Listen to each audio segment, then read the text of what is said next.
Hello, I'm Dana Wiklund, Research Director covering Global Risk Management for Financial Insights. I would like to walk you through a short discussion on regulatory capital and a new measure that the government is evaluating banks on called tangible common equity.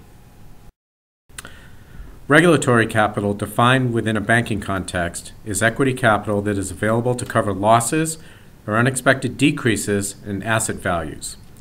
Sufficient equity capital ensures a bank's financial solvency. Examples would include loans that have defaulted, but also sudden decreases in certain investment assets, like derivatives. There are two types of regulatory capital: Tier 1 capital and Tier 2 capital.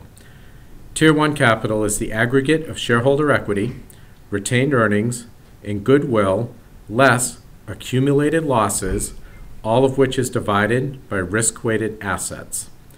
Notice that Tier 1 capital includes both tangible assets, such as cash, but also intangible assets, like goodwill and deferred taxes. Tier 2 capital is a bit more elusive.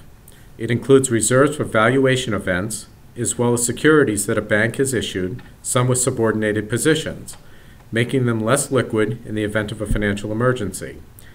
The regulatory capital adequacy requirement is that a bank must have Tier 1 capital in relation to risk-weighted assets that is equal to 4% overall. A bank must also have aggregated Tier 1 and Tier 2 capital equal to 8% of total risk-weighted assets. Our next slide provides a discussion of tangible common equity.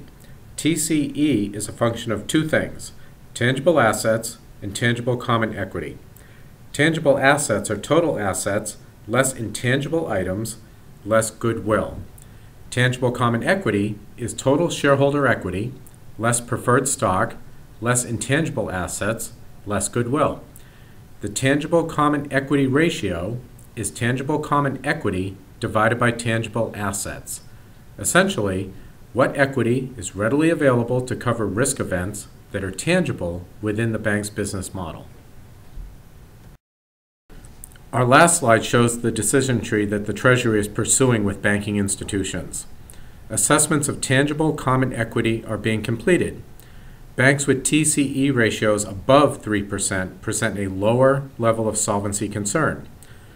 However, if a bank's TCE ratio is below 3%, regulators will encourage the bank to increase its equity through raising private capital.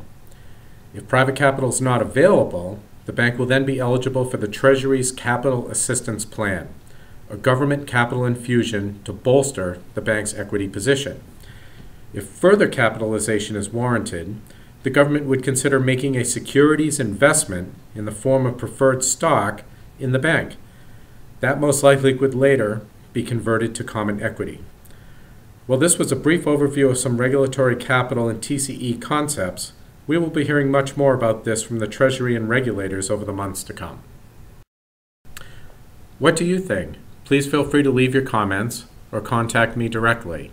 Thank you very much.